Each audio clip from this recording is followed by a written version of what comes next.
So now that the Minnesota Fighting Vikings have stopped being cowards and are actually using first-round stud wide receiver Justin Jefferson properly, and we're starting to scratch this kid's lotto ticket and reveal the prize that is obviously one. It's like when you get a pull tab and you see the line, you know a prize is there. Now you're just like, open it, see how much it is, right? So we have to start wondering, what is Triple J Justin Jerome Jefferson's ceiling?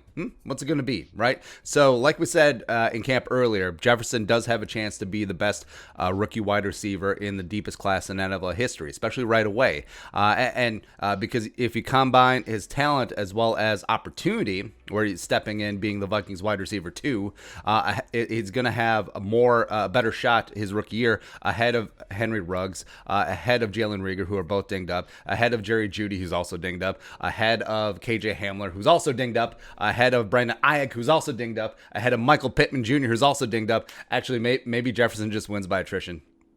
I don't know. Oh, CeeDee Lamb's healthy. There you go. Ahead of Chase Claypool, not Tyler Johnson. Tyler Johnson finally played. Doesn't have a target yet, but yeah, whatever. So he did have a chance to come out of the gates and be the best young rookie wide receiver this season. And yes, one game. Yes, do not crush the kid with those expectations. Yeah, we warned right after the draft, is like, hey, don't compare him to Diggs. And with Diggs doing big things in Buffalo, actually making Josh Allen look like something, still remains. But yes, I know as well.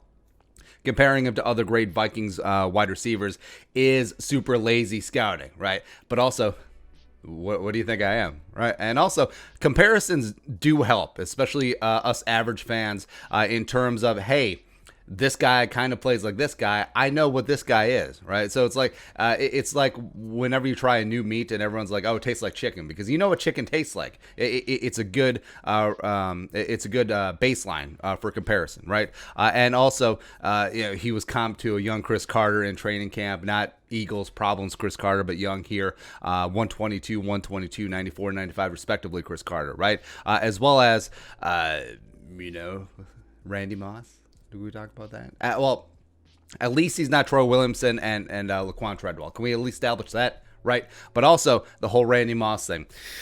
Through 3 games, he does have more receiving yards than Randy Moss did his first 3 games of the rookie year. Woo! It's amazing, right? So through 3 games, Randy had 15 catches, 221, and 3 touchdowns on 23 targets. Jefferson, now remember, Jefferson was very sparsely used the first 2 games. 12 for 245, a touchdown on 15 targets. And yes, obviously the Justin Jefferson 71-yard bomb skews things, especially with the small sample size. But also, it's not like Randy Moss was catching 2-yard bubble screens. It's not like Randy Moss was Jarvis Landry out there. I mean, Randy Moss's route tree was 99999, and it was great. It's phenomenal. I loved it. And also, Jefferson has more yards than Randy through 3 games, even though, like we said, he was basically unused through 2. And also, Randy, his rookie year, he finished up with 69 catches. Nice. 1,313 yards, 17 touchdowns on a $124. By the way, 69 catches on 124 targets. People forget the batting average for Randy Moss in terms of catch to target ratio. It's pretty low, because who knew that just chucking it up, trying to outthrow Randy Moss, good old number 7, Randall Cunningham, just like, who knew that those are low percentage throws? But I mean, it was amazing. It was so fun to watch. Also, that was my first real serious football year. 12 years old, just watching Randy Moss. And also, we talked about, I love Randy Moss coming out of Marshall. That was the first guy I actually did, draft work on. I was like, hey, I love that guy. I don't care that he was booted from Notre Dame or Florida State.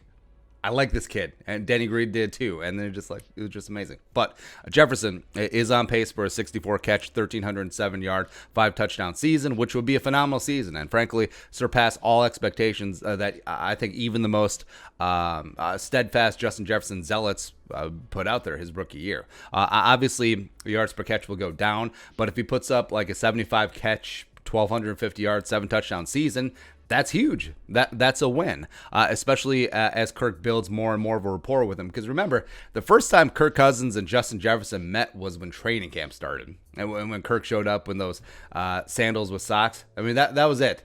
That was it. So the fact that the Vikings are behind the eight ball in terms of wide receiver quarterback chemistry, just like every other team in the league because of COVID this year, it's really impressive what they've done through 3 games. And also the Vikings schedule, it gets sneaky good for the passing game because after the Texans game, if it goes down. So Seattle and Atlanta are 32nd and 31st versus the pass, respectively. So they give up a ton of yards, and yes, a lot of that is game script. A lot of that is their opposition in catch-up mode. I fully understand that, but you can get after it. You can get after them. And also, you do have Detroit twice and Dallas and Jacksonville. They've all been horrendous against the pass. So the second half of the Vikings schedule really opens up. Well, last 3 quarters. So Jefferson will have a chance to go off. He's currently 14th in the NFL in terms of receiving yards. That will obviously rise.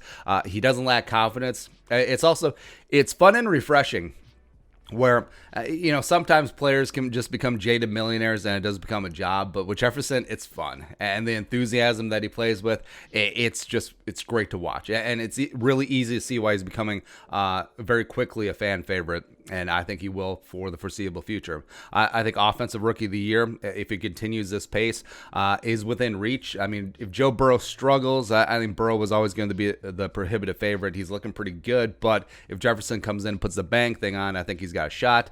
And also, I mean, I'm not giving up hope on the season, but if this thing goes completely to pot, and then maybe Justin Jefferson is that lone bright spot, watching him grow into a young Randy Moss, Chris Carter, Anthony Carter, Adam Thielen, Stephon Diggs will be the highlight of a down season. It'd be akin to, remember when Jared Allen broke the single-season sack record with 22, because I do not recognize Michael Strahan's record because Brett Favre handed to him. I did not recognize 22.5. Mark Gastineau and Jared Allen are the rightful sack kings at 22, because remember, he did that in 2011 when the Vikings went 3-13 the first season under Leslie. Great. And then we got Matt Khalil, which is great. Wonderful. But yeah, Justin Jefferson, ceiling is sky high. Love it. Let's get after it. All right, so your thoughts, Justin Jefferson. What's his ceiling? What's his expectations year one? Let us know in the comment section below. Subscribe for daily Vikings takes. Want to support that work, pull something to Venmo. But until next time, Skol, production value.